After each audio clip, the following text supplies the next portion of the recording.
This episode of Power Women of the Trades is also brought to you by Forrest Perry of Forrest Perry Digital Marketing. Want to generate more leads for your service business? Trust his team to deliver quality new customer leads and protect your brand online. Check out perrymarketing.com today. Most businesses' online presence is boring, and by being boring, they're losing out on potential sales and customers. Being interesting and exciting is what draws customers in and gets them to buy from you. But it's hard to be interesting online when you're focused on running your business and taking care of your customers. It doesn't have to be this way. We have the key to unlocking the solution to your problem.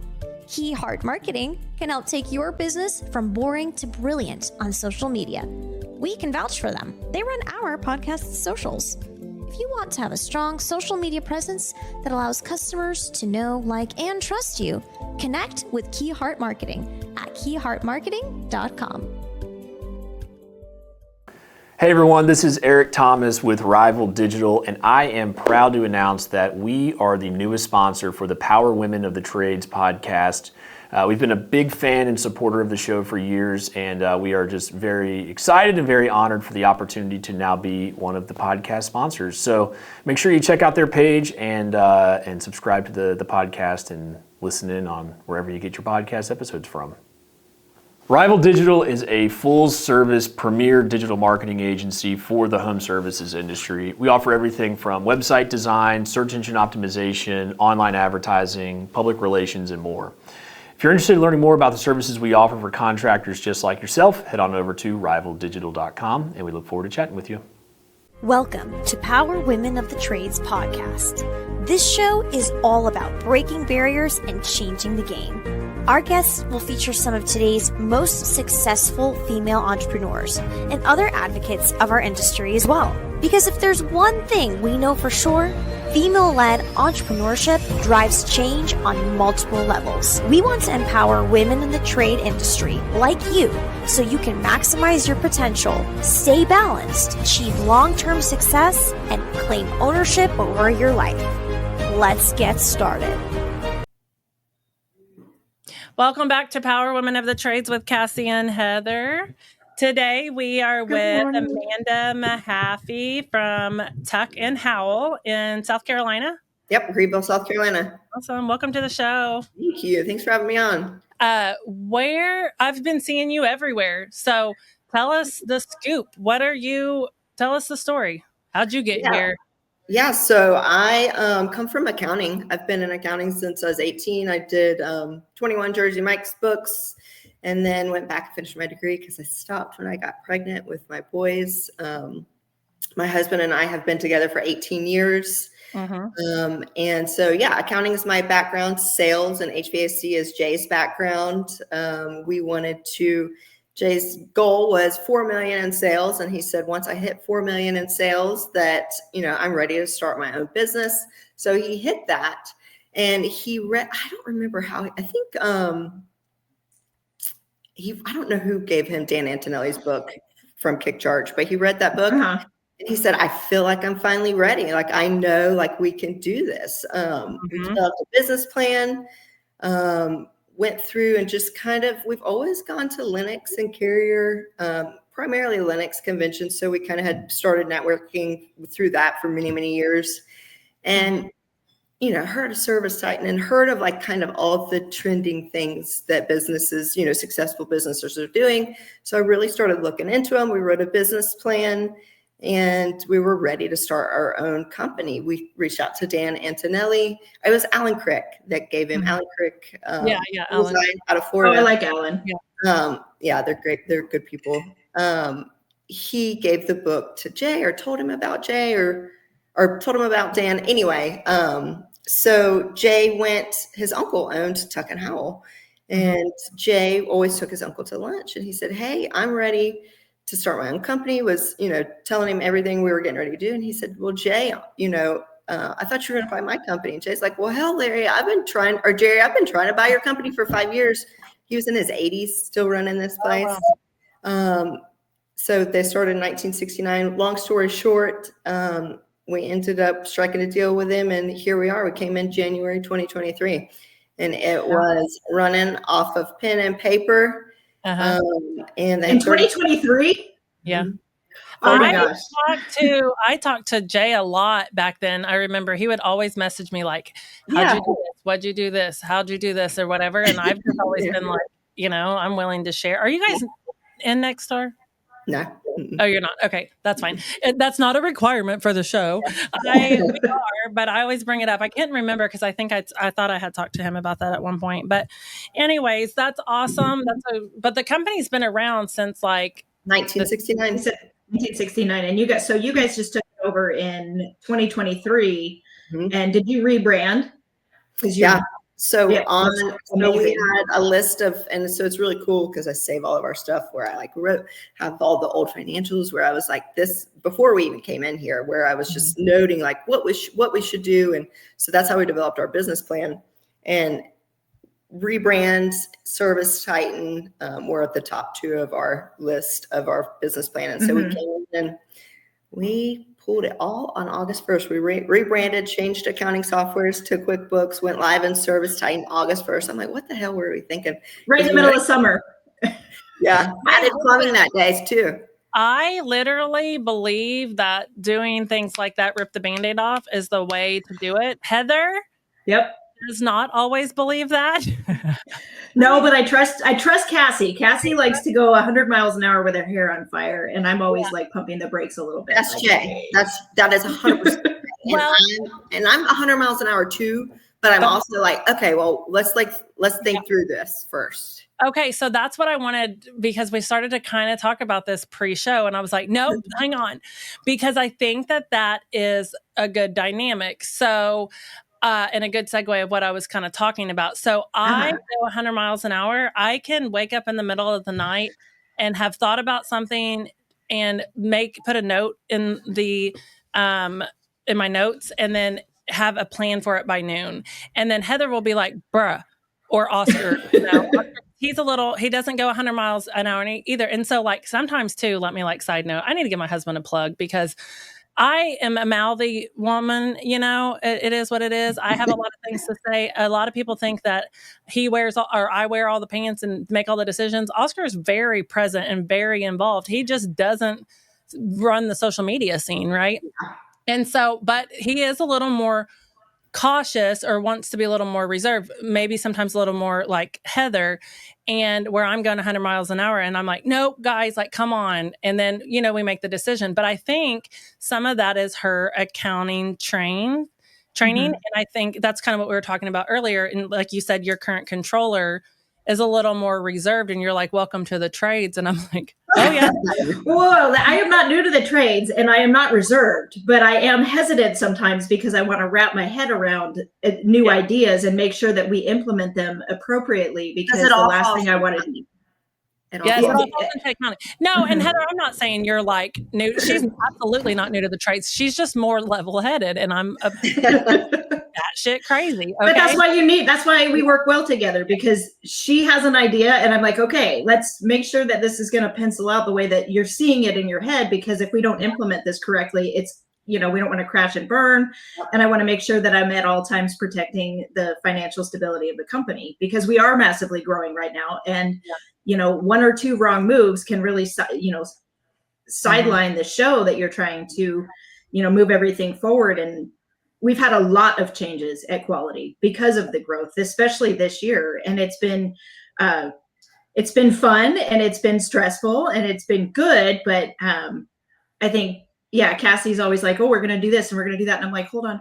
Like, but Amanda, you had said, like, Jay's like that too. And you're a little more like the accounting piece of it. That's not a bad thing, but that's more like, guys, you're probably like the same of Heather of like, okay, you can do this. You're making the decision, but take 2 steps to like breathe a little bit. But I will tell you that that's a lot for us of like the quick. So with your accounting experience previous to Tuck and Howell, how do you think that's helped you? Oh, it's helped as us a new owner. It's helped us tremendously, because when we came in, the company was at a negative 11% net income.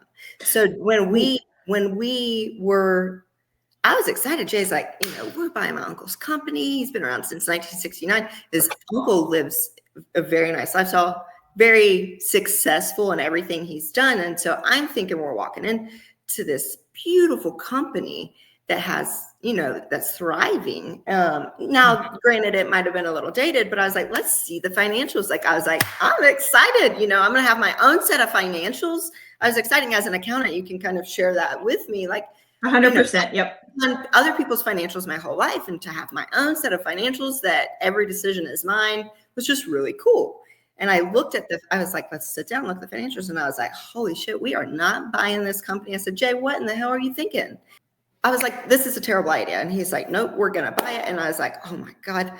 I think for the first 6 months, I had literally like the wake up nightmares, like worried we weren't going to cover payroll.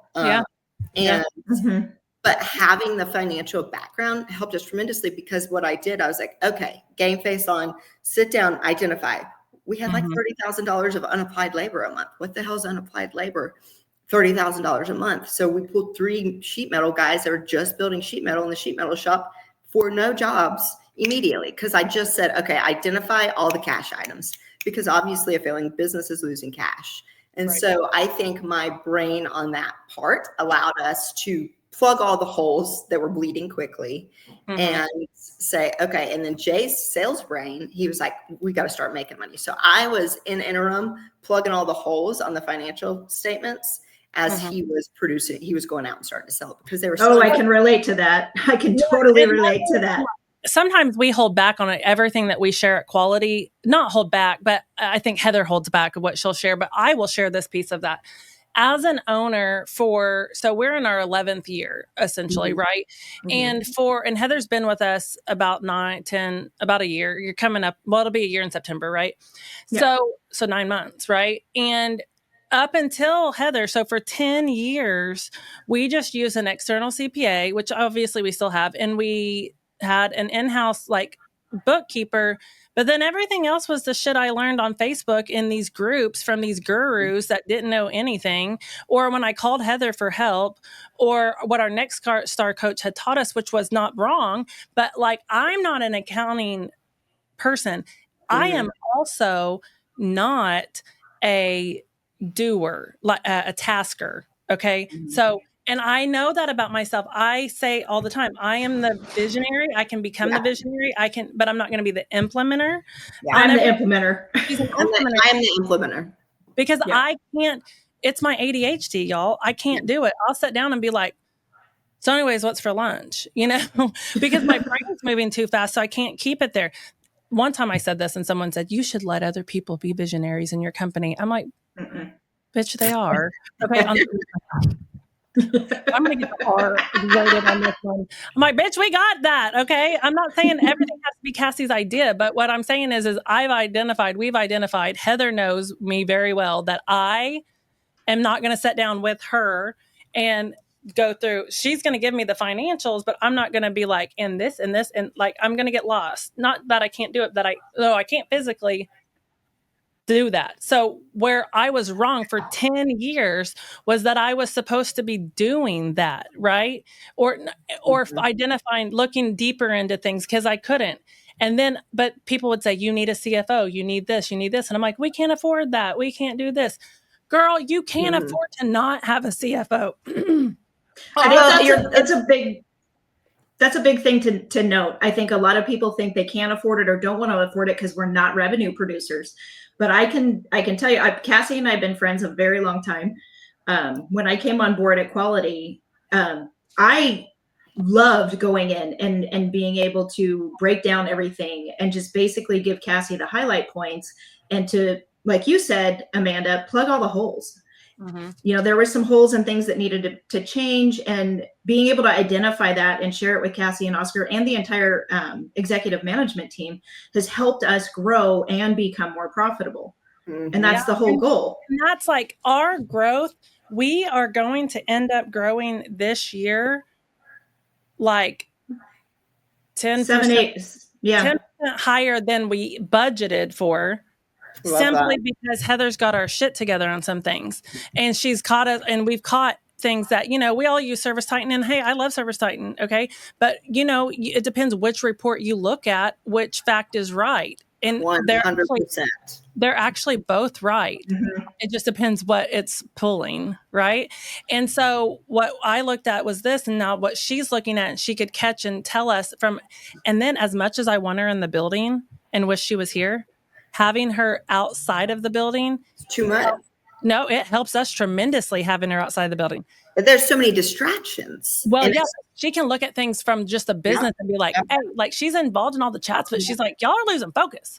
Yep. Or, Right. No, I 100% agree. I mean, there are days where I have to work at home just for the fact of like, all right, I just need to step back and not be in the mix of the hustle and bustle, because it's very difficult for me to get anything done in the office, because I feel like and that's what we're working on is the SOPs because there are days where we're firefighting. And I think that was kind of what we were talking about before. Like, is this at every point of revenue, they say, don't be a firefighter, make sure you're putting in processes to where you're not fighting fires. But do you ever get to a point where you completely have no fires? Go ahead, Heather.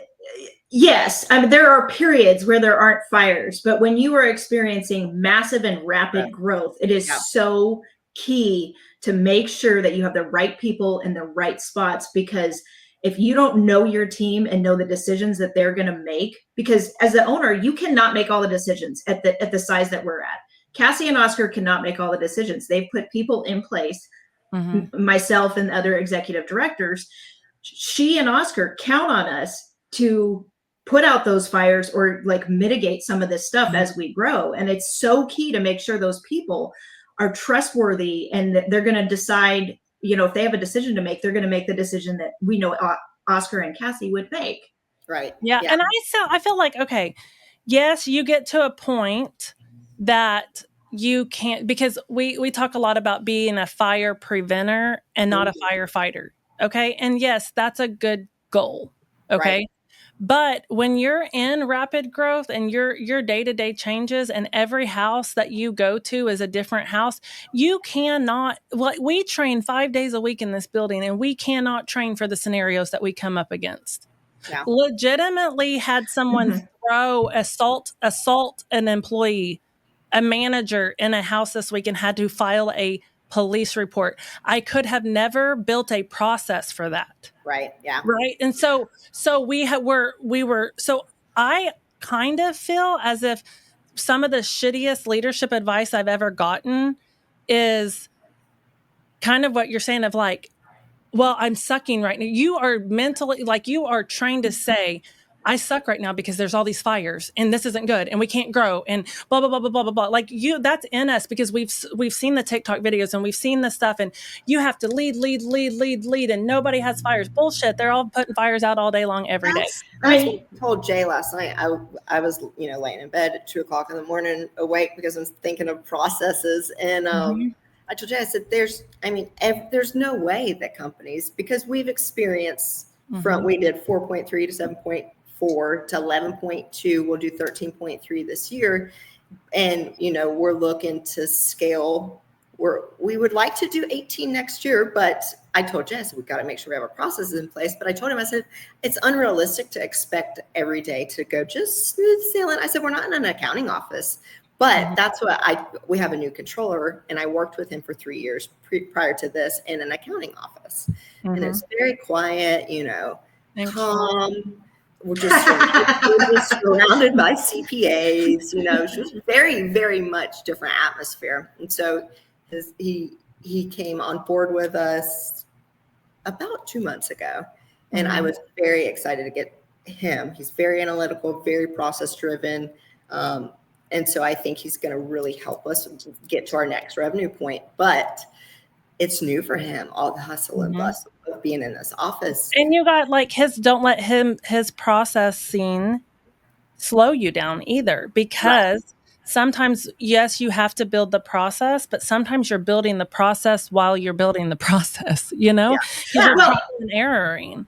And it's going to change, because what worked at 5 million isn't going to work at 10, and what worked at 10 isn't going to work at 15. And so having those processes in place, is key, and being able to change them as you grow is just as important.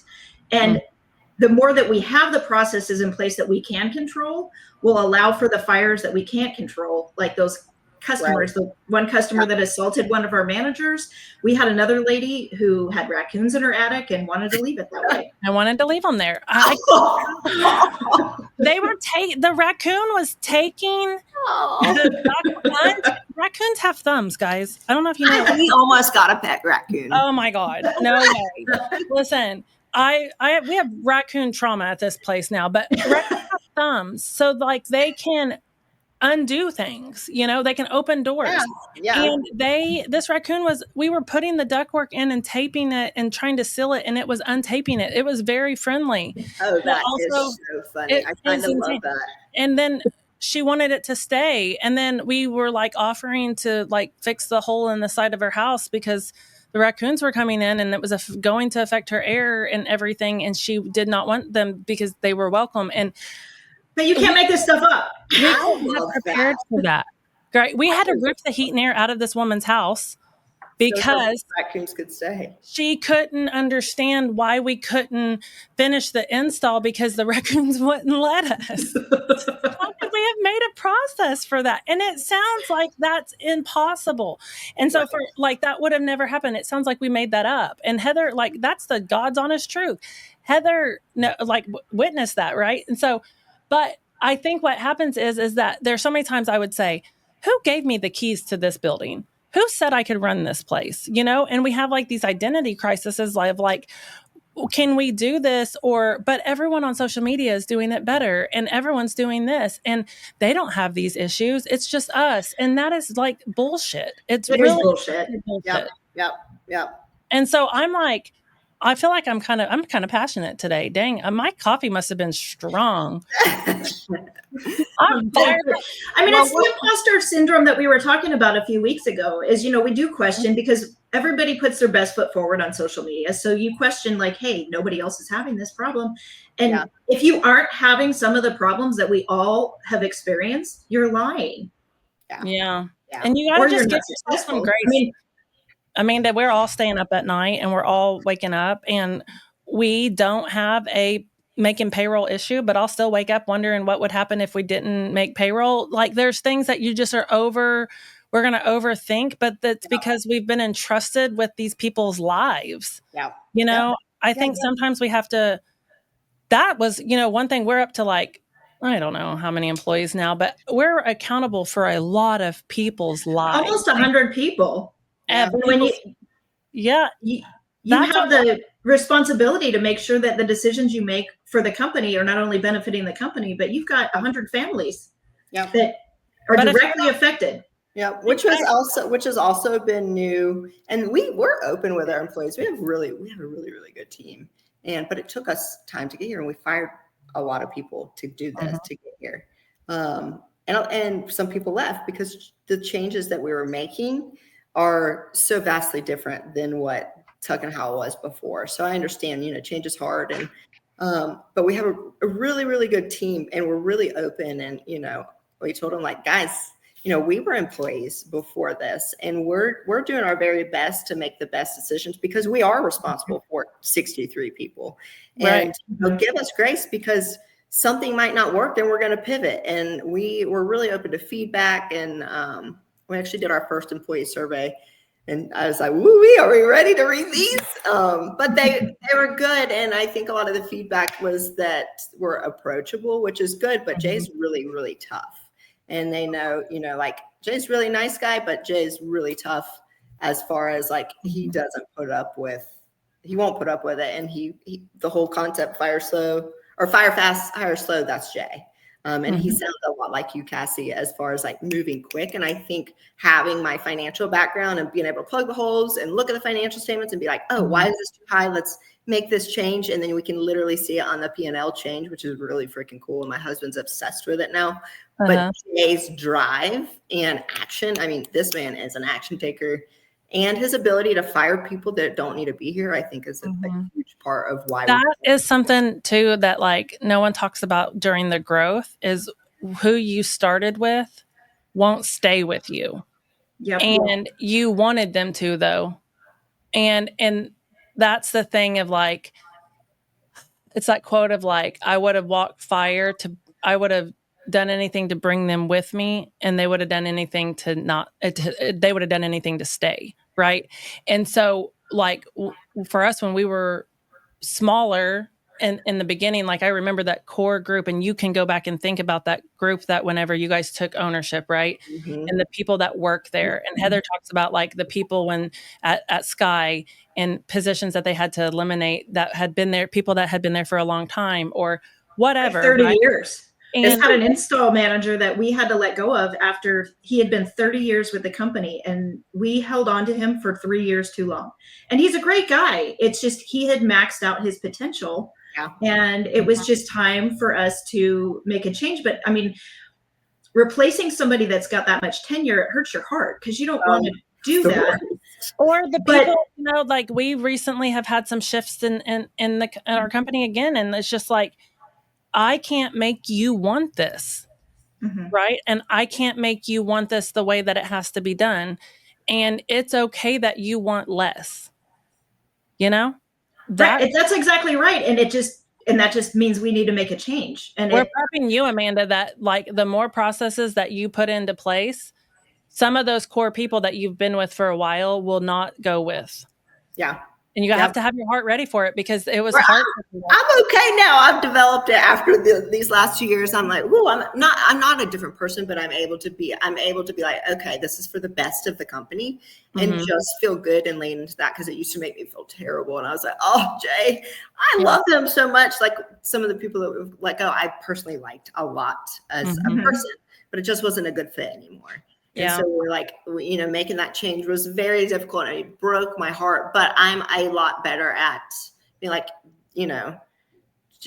moving forward with it. I'm like, I hate it. I really do. But it is for the best of the company. And so, because we do have the responsibility of 63 people. And if we don't make those hard changes, guess what? We aren't going to have any people, because we won't be able to pay the bills, because those changes allow us to be profitable, have money in the bank.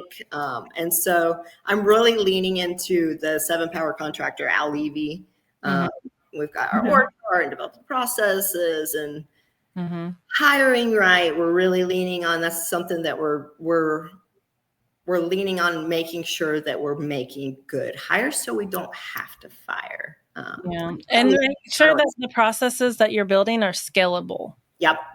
Because, that's some things that we still identify of like, that was a process for like 3 people, not for this many, So go ahead.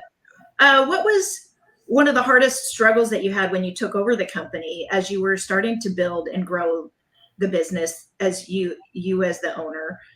What were some of the biggest struggles that you had in that transition? I think some of the biggest struggles were, we had a business plan, but we didn't have the experience of running a successful company ever. We were an employee. Jay was heavily involved in kind of running the company that he previously sold at. And when I worked for Jersey Mike's, I was heavily involved in opening new stores and kind of seeing that process. So my family owns all their own business. So I've always come from a background of business oriented, and I love it. I'm obsessed with seeing how businesses work. Jay enjoys that aspect too, but we had never previously done it. So we didn't have a track record to where we could come into a company, these young kids coming in. That's what we essentially came in, because we were the youngest here, because the whole staff was, an older staff that had been with the company for, 20 and 30 years. The tenure was significant here. And so, we came in not, how do they know what the hell they're doing concept. And we had this big grand business plan, and we changed everything.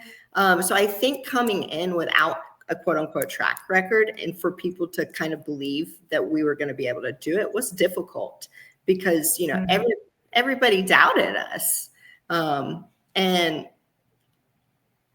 that was difficult but as far as implementation wise, probably ServiceTitan implementation, going from pen and paper and taking 34 people to iPads that were used to pen and paper, that had been here for 28 and 30 years. They were pissed. Oh, I bet. I mean, they were pissed. And so, that was a difficult time period. And Jay he said, I vividly remember one day, because I must have been out of the office. I don't remember, but it was, I think he said 10 days or 2 weeks into going live in ServiceTitan. He said he just remembers like sitting on his desk with his head down and his hands over his face. He said, I had 10 people lined up at my door and you weren't here, talking about me, because I was the one that knew. I'm the one that knows ServiceTitan the most. Right. Oh boy. I sat there. He said, I thought, what the hell have I done? Yeah. It's rough. And sometimes like those changes, I'm just like, guys, you have a phone in general, like calm down. It's pretty easy, but like it's hard. A software change it was like hard.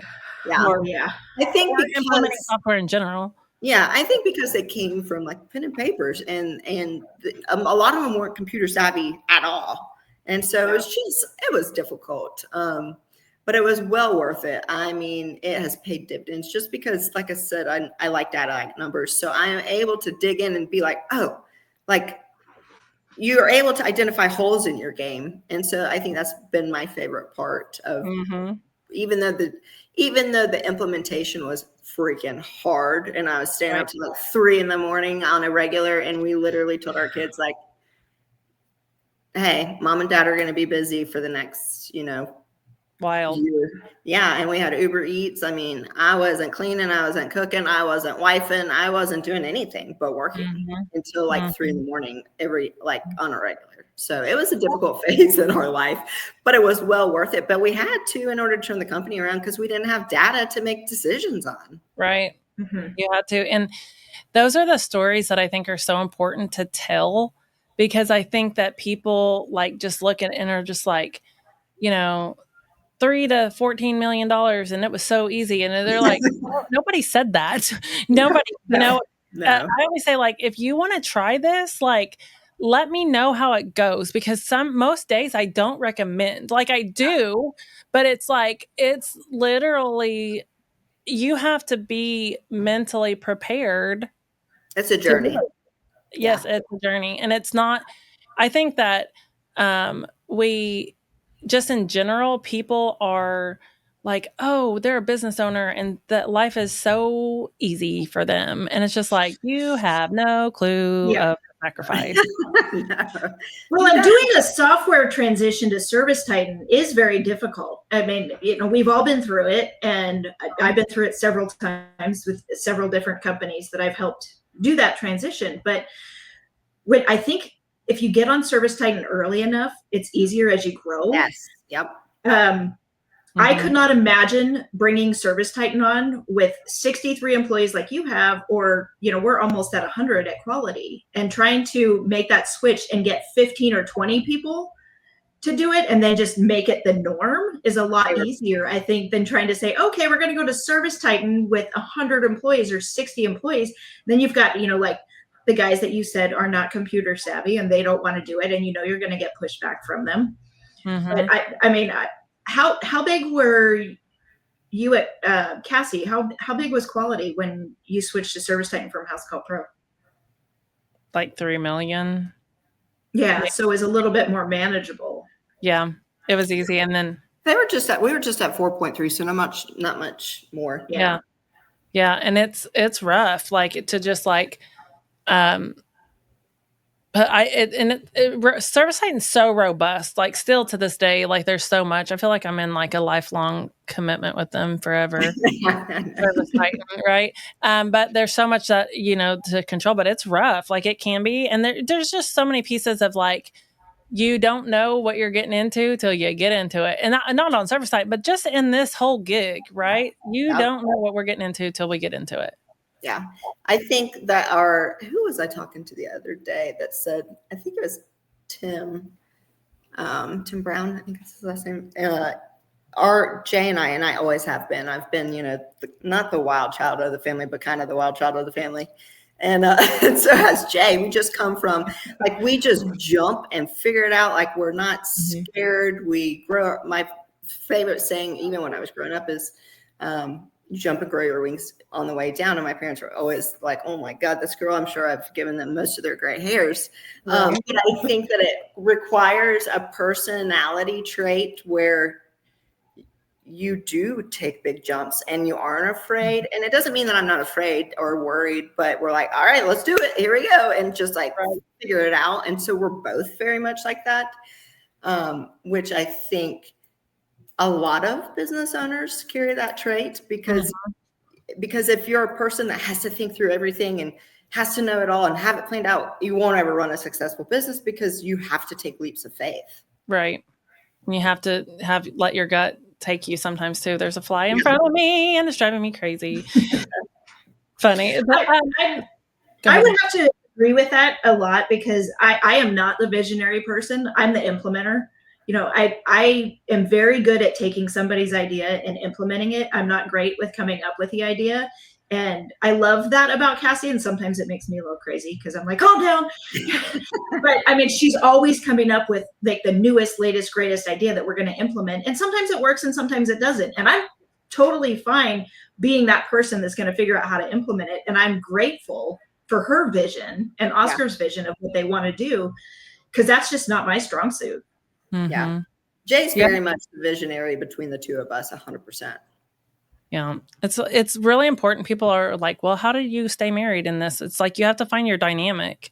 Yeah. You have to find what works. You have to find out like what you're in charge of. You know what I mean? Like, and if you're both the same, too much of the same, it's not going to work. You're going to clash and like against each other, and it's a bad deal. Yep. Bad deal. Yep. So this is a big year for growth for you guys. It sounds like, and you've got some big plans for next year. Yep. What else is on the table? Are you any big outside of revenue, like hires or any other things coming? So we recently just hired the controller, which I think is going to be huge for us.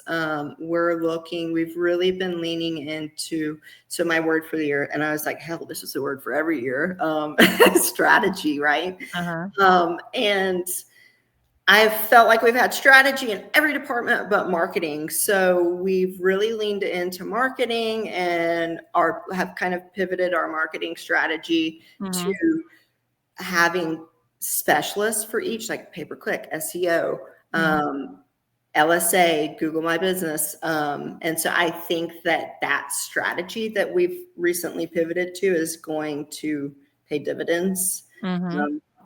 I've spoke to, I have 3 people that I trust their opinion in this industry that have done very well. And they all were like, yes. Having people that specialize in the marketing sectors are. So that's our, we've done that for years, for about 3 years, Kaylee, right?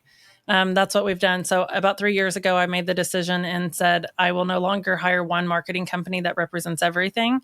And so that's been really pivotal, but it's not cheap. You know, our agency fees are not cheap. I'm sure every month, Heather, at first, I know Heather was like, you got all these agency fees. I'm like, we have a specialist, you know, we have a different company for everything.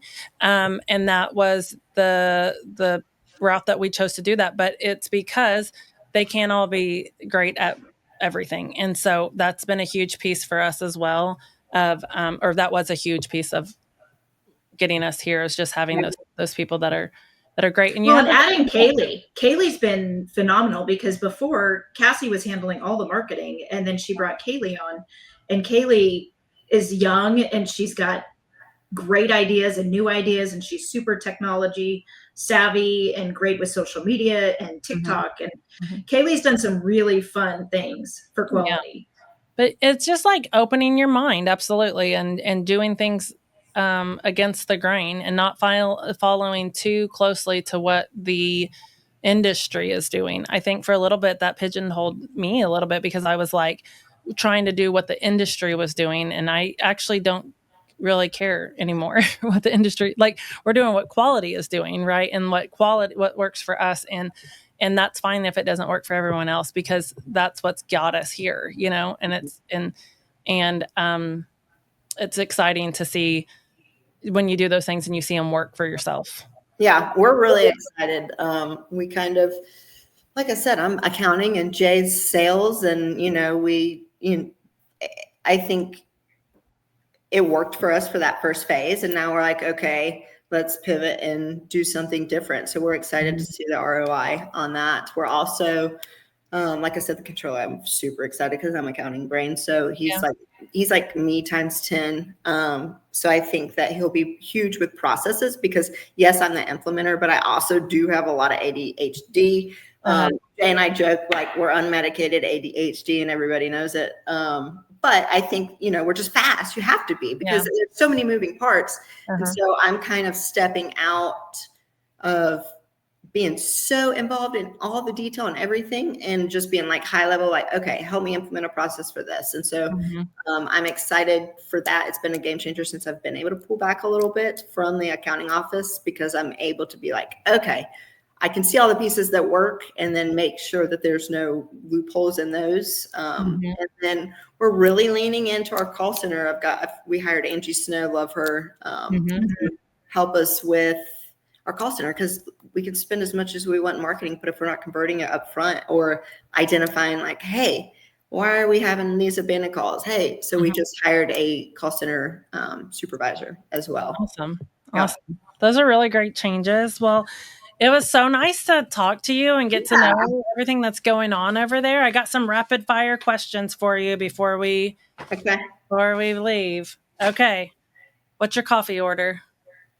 Matcha latte, iced matcha latte with oat milk. How many do you have a day? Depends on the day. What's your dream vacation spot? I want to go to Dubai. Oh, wow. When it's in our bucket, we probably will go next year. Awesome. We like to travel. I love that question because like I have a Facebook friend that's in Rome right now. And I was like, I don't think that would be like, I don't know. I just always think beaches. So I'm like, that's what I think, or whatever. So that's cool. All right. Last one. If you could meet any celebrity, dead or alive, who would it be? Oh, I'm bad. I am bad with celebrities. Yeah, a celebrity, dead or alive. Industry, non-industry. They don't have to be famous. Al Levy. I really want to meet him. Cool. Yeah, he's on my bucket list to make sure I meet at Pantheon. Awesome. Yeah, well, he's great. Well, we'll have to catch you. I think we're planning on going to Pantheon. I don't know. Everyone keeps asking us. I'm like, guys, we're trying to survive one day at a time right now. I'm not making big plans on things. Our big thing is we're really trying to pull back on making sure we're not overcommitting ourselves. And my husband was really bad about it. I'm like, quit planning stuff. No more because we got to have time to implement. Yeah, 100%. I was really bad at overcommitting us and myself and my kids had to deal. And so I just pulled really back this year. And actually, we even canceled 2 conferences with the podcast. I just told Heather, I was like, I can't do it. I need to be with my kids. And sometimes we have to remind ourselves that the grind of this business can't take everything away from everything. And so 100%. But anyway, so hopefully we'll catch you at Pantheon. That's one of our favorites. So would love to meet you in person. And thank you so much for being on the show today. Absolutely. Thank you, guys. It was nice meeting y'all. This has been Power Women of the Trades. Like what you hear so far? Leave us a review at Apple. And make sure to listen to our other episodes wherever you enjoy listening to your podcasts. Thanks for listening, and we'll catch you on the next one.